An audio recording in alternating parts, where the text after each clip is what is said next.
तो शुरू करते हैं न्यू मानवा। स्टार्टिंग में हम देख सकते हैं एक बंदा जो कहता है कि मैं जॉब नहीं करना चाहता था, यह बहुत बोरिंग है, यह मुझे पागल कर देता है, क्या काम किए बिना जीने का कोई रास्ता नहीं है। तभी सामने वाला बंदा कहता है तुम्हें देखकर तो तुम मुझे जले हुए लग रहे हो मिस्टर ये मिनजुन, अभी हम इसको मिन बुलाएंगे, ठीक है। तभी वो कहता है कि ऐसा इसलिए है क्योंकि मैं बहुत लंबे समय से यह घटिया काम कर रहा हूँ, क्या यह जीने का सही तरीका है। तभी सामने वाला बंदा कहता है तुम मानसिक रूप से थके हुए लग रहे हो। वो कंप्यूटर में कुछ करता रहता है। तभी वो आगे कहता है कि जैसे कि एक रबड़ बैंड को लंबे समय तक खींचने पर उसका तनाव कम होता है, तो आपको भी दिमाग को समय पर रिचार्ज की ज़रूरत है। और वो एक डिब्बा देते हुए कहता है कि लेकिन आपको ऐसा करने की स्थिति में नहीं है, तो बस इन्हें पहले की तरह ले लो। तभी मीन उसको लेके उसकी ओर देखते हुए कहता है कि बस इन्हें पहले की तरह लेना है। तभी सामने वाला बंदा उसकी आँख दिखाते हैं जो खतरनाक होती है और उसके कान दिखाते हैं, तो ये लिजर्ड मॉन्स्टर की तरह लग रहा है। तभी वो आगे कहता है कि नेक्स्ट डायग्नोसिस 23 साल बाद है, इसीलिए बेशक यह 23 साल के लिए एक प्रिस्क्रिप्शन है। ये तो लिजर्ड मॉन्स्टर है, इसको देख के तो स्पाइडरमैन की याद आ गई। तभी वो आगे कहता है कि मिन से क्या आपके पास पूछने के लिए कुछ और है। तभी मिन उठते हुए उसे कहता है कि नहीं, तो मैं अब यहाँ से बाहर जा रहा हूँ। तभी वो लिजर्ड मॉन्स्टर मतलब लिजर्ड डॉक्टर, अभी उसको डॉक्टर ही बोलना पड़ेगा ना, वो उबासी लेके हुए कहता है कि मैं तुम्हें अभी 23 साल बाद देखूंगा। तभी मीन वहाँ से जाने के बाद लिजर्ड डॉक्टर विंडो ओपन करते हुए सोचने लगता है कि बिना काम किए बिना जीना बिल्कुल नहीं ऐसी कोई चीज़ है, क्योंकि यदि आप काम नहीं करोगे तो तुम मर जाओगे।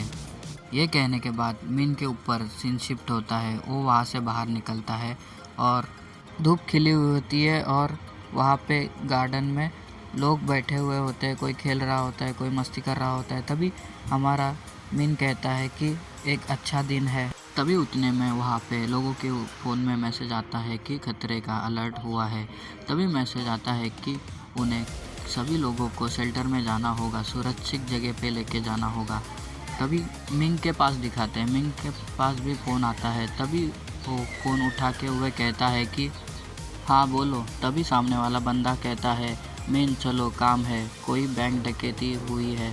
तभी हमें दिखाया जाता है कोई लेडी दिखाते हैं जो फ़ोन पे बात कर रही होती है। तभी वो कहती है कि कोरिया में टॉप एजेंट की अपेक्षा अनोखे सुनार पे कर दिया गया है, पिछले टाइम के जैसा ही पे। फिर सीन शिफ्ट होता है और मिन को दिखाते हैं। वो कहता है कि ये बहुत बोरिंग है और वहाँ से टेलीपोर्ट हो जाता है। फिर सीन शिफ्ट होता है, हमें एक पुलिस वाले को दिखाते हैं जो कहता है कि लोगों को पीछे हटने के लिए, और कोई कहता है कि जल्दी लोगों की सेफ्टी पहले प्रायोरिटी है। फिर उधर एक बंदे को दिखाते हैं जो बड़ा ही खतरनाक दिख रहा होता है। तभी वो उतने में उसको कोई आवाज़ देता है कि है जांगपाल। तभी वो उधर देखने लगता है, उसको देखकर वो कहता है कि मिंग तुम। तभी वहाँ पे आ जाता है मिंग। तभी मिंग उससे कहता है कि सस्पेक्ट केवल एक व्यक्ति है। तभी वो कहता है कि हाँ यह एक अपराधी है। तभी मिंग उसे कहता है कि तुम एक पुलिस इंस्पेक्टर हो तो अपना चेहरा आराम से करो। तभी ये सुनकर वो सर खुजाते हुए कहता है कि लेकिन मेरा चेहरा नेचुरली रूप से ऐसा ही है। ये बंदा एक इंस्पेक्टर होता है और इसका नाम पार्क जांग होता है और ये एक और प्रजाति का होता है। तभी जांगपाल मिंग से कहता है कि पिछले प्लान के अनुसार कुल 4 हॉस्टेस है और तो एक को छोड़कर हर कोई बेहोश है। ये सुनकर मिंग वहाँ से जाने लगता है और जाते हुए कहता है कि समझ गया, मैं यहाँ से संभाल लूँगा। तभी जांगपाल ये सुनकर मिंग के पास देखने लगता है और कहता है कि सब संभाल लोगे। तभी मिंग कहता है बेशक, ये मामला, और वो अंदर की तरफ जाने लगता है। जांगपाल उसको जाते हुए देख के कहता है कि ये पुलिस नहीं है बल्कि ये इमिग्रेशन ब्यूरो के IIS का एजेंट है। तभी मिंग वहाँ से उस बिल्डिंग के सामने जाने लगता है। तभी वो वहाँ पे सामने आ जाता है और बिल्डिंग की तरफ देखने लगता है और फिर अपने पॉकेट में हाथ डालते हुए कुछ पेपर निकालता है और ऊपर की ओर उड़ा देता है। तभी वो उन पेपर में से ब्लू रोशनी निकलती है। तभी वहाँ पे वो ब्लू एनर्जी फैल जाती है और उधर के लोग देखने लगते हैं कि क्या ये मैजिक है। तभी उधर दूसरा कहता है कि यहाँ ये बिल्कुल क्या हो रहा है। तभी मिंग अंदर जाने लगता है। बाहर का सीन दिखाते हैं। जंगपाल सभी लोगों को कहता है कि सभी लोग वहाँ से हटा दो और सभी को अब ये मामला इमिग्रेशन ब्यूरो टेक ओवर कर लिया गया है।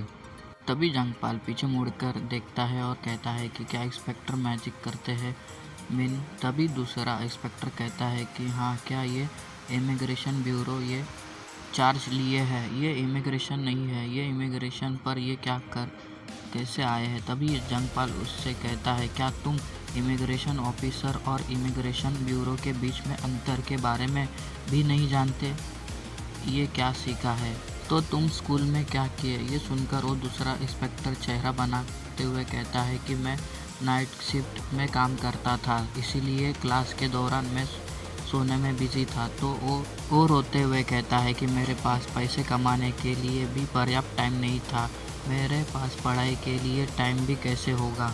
ये सुनकर जंगपाल के पसीने निकलते हैं और वो कहता है कि मुझे इसे लाना सामने नहीं चाहिए था। ठीक है, इमिग्रेशन ऑफिसर और इमिग्रेशन ब्यूरो के बीच में अंतर है, जैसा कि आपने कहा था। इमिग्रेशन ऑफिसर ये फ़ॉरेन से संबंधित शिकायतों का ध्यान रखते हैं, लेकिन मिन जैसा इमिग्रेशन ब्यूरो का एक कॉन्ट्रैक्टर एजेंट है, विशेष फॉरेनर का वो ख्याल रखता है। तभी दूसरा इंस्पेक्टर कहता है स्पेशल फॉरेनर्स का ख्याल रखता है। तभी जंगपाल कहता है हाँ, वो ऐसी कमेटी है जो विदेशों से आने वाले लोगों के देखभाल करती है। फिर वो दोनों बैंक की तरफ देखने लगते हैं।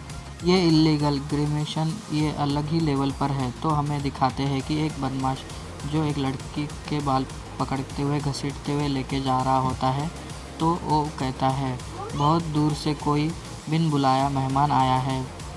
तभी उसके बारे में बताया जाता है कि उसका नाम नोह क्यून होता है और यह उम्र 31 साल का होता है और तो वो बेरोज़गार होता है। तभी मिन को दिखाते हैं जो फ़ोन चलाते हुए कहता है कि पिछले साल से एबिलिटी यूज़र अवेकन हुए हैं पर वो रजिस्टर हुआ है, इसीलिए सिक्योरिटी कंपनी में जॉब के लिए अप्लाई करने के अवसर के रूप में इस्तेमाल किया, लेकिन यह फेल हुए है फैसिलिटी। ये कहते ही मिन सामने की तरफ देखता है तो सामने से ग्रीन एनर्जी से लिपटी हुई कोई चीज़ उड़ते हुए मिन के ऊपर आने लगती है। तो मिन उसे डॉच कर लेता है और कहता है टेलेक्नेस। तभी वो बंदा वहाँ पे आ जाता है, उसी लड़की के बाल को पकड़े हुए होता है।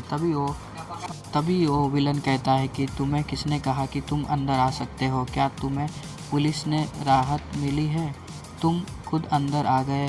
तभी मिन उसे कहता है उससे पहले हॉस्टेस को छोड़ दो। तभी बंदा वो सुन के कहता है कि भाड़ में जाओ कमीने। तभी मिन उसे कहता है कि मेरा प्रॉमिस है तुम्हें, यदि तुम अभी अपने आप को छोड़ देते हो तो तुम्हें नहीं मारूंगा, लेकिन जिस टाइम तुम हॉस्टेस पर कोई भी और कदम उठाते हो। ये सुनकर वो विलन कहता है कि चेहरे पे हाथ रखते कहता है कि तुम साले कमीने और चुप रहो, मैं जैसा कहता हूँ वैसा करो। तभी मिन उसे कहता है यह तुम्हारी आखिरी वार्निंग है, मैं जैसा बोलता हूँ वैसा ही करो, हॉस्टेज को जाने दो। ये सुनकर वो बदमाश विलन उसे कहता है साले कमीने बकवास बातें बंद कर, और गुस्से में आ जाता है और कहता है ऐसा लग रहा है कि जैसा मैं तुम्हारे साथ खेल रहा हूँ, क्या तुमको लगता है कि तुम मेरे साथ सिर्फ इसीलिए ट्रैश जैसा व्यवहार कर सकते हो क्योंकि मैं बेरोज़गार हूँ। और वो अपनी पावर निकालता है और वो कहता है कि आगे मैंने सोचा था कि यह पावर पाने के बाद मेरा जीवन बदल जाएगा, लेकिन मुझे जॉब भी नहीं मिल रही थी। मुझे बेरोज़गार वर्जित के रूप में प्रति महीने केवल $65 दे रहे थे, तो मैं उस पर कैसे ज़िंदा रह सकता हूँ। और वो अपना पावर इस्तेमाल करके वहाँ की चीज़ें हवा में उठा लेता है, कुर्सी बिर्सी या चेयर वेयर कुछ सब कुछ। तभी वो आगे कहता है कि क्या तुम लोग यही जानते हो कि इस तरह जीना कैसा होता है, तो मुझे यह सब झेलने वाला अकेला ही व्यक्ति क्यों होना चाहिए? मेरा जीवन ये बकवास है। और वो रोने लगता है। अब जब मैं इसके बारे में सोचता हूँ तो मैं अपना बेरोज़गार वर्जित पाने के लिए यहाँ आया हूँ, लेकिन किसी ग्रैंडमा ने कहा कि मेरी पीठ पर कुछ लगा है और वो उसने उतारने की कोशिश की, और जब उसने हाथों से मुझे छुआ तो मुझे पेन महसूस हुआ। क्या हुआ उसके बाद? और वो तभी होश में आ जाता है। तभी जो ग्रैंडमा उसके हाथों में होती है वो हंसने लग जाती है और चेहरा उठाकर कहती है कि इतना बुरा भी नहीं था, ये सोचने के लिए कि आपने पहले ही नज़र में मुझे देख लिया। तभी जो आदमी विलन था वो इसके वश में था। मेन विलन यही है, ग्रैंडमा। तभी वो बंदा उसके पास देखता है और हैरान हो जाता है। वो देखता है कि उसके हाथ में उसके टेंटिकल घुसे हुए हैं। ये देखकर उसके फट जाती है और वो चिल्लाते हुए कहता है कि यह क्या है, यह क्या है, और पीछे हटने लगता है। तभी वो ग्रैंडमा कहती है, इमिग्रेशन ब्यूरो के कुत्ते के आपकी नाक बहुत अच्छी है। तभी मिन ये देख के कहता है, मैंने नोटिस करने वाला मूर्ख होऊंगा। तभी वो ग्रैंडमा ग्रीन टेंटिकल निकालते हुए और निकालने लगती है और कहती है कि इस कमीने ने मेरे ब्रेन वॉशिंग को ब्रेक कर दिया है। मुझे लगा कि तुम बिना किसी कारण के यह से सब बकवास कर रहे थे, लेकिन यह सोचने के लिए कि आपने अपने स्पेल में ब्रशिंग वॉशिंग को ख़त्म करने का एक जादू छुपा रहा है। तभी वो ग्रैंडमा उस आदमी के पास देखने लगती है और ग्रीन एनर्जी उसके राक्षस की तरह होती है। तभी उस बंदे को देख सकते हैं, उसकी हालत ख़राब हो जाती है और वो ग्रीन एनर्जी टेंटिकल उसके जाके हाथों में घुस जाती है। तो वो बंदा ज़ोर ज़ोर से चिल्लाते हुए कहता है, मुझे बचाओ, मुझे बचाओ। तभी मीन को दिखाते हैं। वो कहता है कि ओडेस डायमेंशन से एक वांटेड क्रिमिनल आया है। इसका नाम एट्रेला ड्राइफन है। इसके ऊपर अटेम्प्ट मर्डर के 3 केस है और 12 केस मर्डर के हैं और चोरी के 49 केस है, और अनुमति के अनुसार बिना डायमेंशन के प्रवेश करता है। इतने सारे अपराध पृथ्वी पर किए गए हैं, उन अपराधों की गिनती ही नहीं है। तभी मीन पीछे से एक नाइफ निकालता है और कहता है कि मैंने तुम्हें एक मौका दिया था और तुमने उसे लात मारकर दूर कर दिया। तभी मीन अपने नाइफ से अपने ही दूसरे हाथों पे कट करता है और उसका हाथों से जो खून नीचे गिरता है ग्राउंड पे। तभी ये देखकर वो ग्रैंडमा देखने लगती है और कहती है, ये तो ओमिनस ऑरा है। ये क्या तुम एक डार्क मैजिकल हो? तभी हमें बताया जाता है कि डार्क मैजिक की पावर एक सेक्रीफाइस के पेन से आती है। ये लाइफ फोर्स खींचता है और उसे कंडेंसिंग करता है। ये तो सभी कंट्री में इलीगल माना जाता है, लेकिन सार्वजनिक भलाई और सेल्फ डिफेंस के लिए ये सेक्रीफाइस के मामले में इसे अलाउ किया है। तभी मीन के हाथों के ऊपर दिखाते हैं जो रेड हुआ होता है और उसके सभी नसें दिख रही होती है। तभी वो ग्रैंडमा कहती है, लेकिन तुम जिस लाइफ फोर्स को सेक्रीफाइस करते हो तो ये कभी रिकवर नहीं होगी। एकमात्र ह्यूमन कितनी लाइफ फोर्स जुटा सकता है? फिर वो बंदे को देख सकते हैं जो उसके बॉडी में से लाइफ फोर्स निकाल रही होती है। तभी वो बड़े खतरनाक से स्माइल करती है और अपने टेंटिकल का एक अटैक मीन के ऊपर कर देती है और कहती है, मैं इस पावर को भी अपना बना लूँगी। तभी मीन को दिखाते हैं जो अपना स्पेल कास्ट कर रहा होता है। तभी वो टेंटिकल का अटैक मीन के करीब आता है। उतने में ही वहाँ पे रेड काला कलर का एनर्जी का ब्लू बड़ा पंजा बाहर निकलता है और वो पंजा काफ़ी ही बड़ा होता है और ख़तरनाक लग रहा होता है। तभी वो बड़ा सा पंजा उस अटैक को डिस्ट्रॉय कर देता है, ख़त्म कर देता है, और फिर उस ग्राउंड के अंदर से एक विशाल का बड़ा ही खतरनाक मॉन्स्टर निकलता है। इससे देख के बहुत मज़ा आया भाई। फिर वो मीन उसके आगे खड़ा होता है और ये देख के वो ग्रैंडमा हैरान हो जाती है और कहती है कि डरते डरते कहती है कि तुम बच्चे, क्या तुम पागल हो?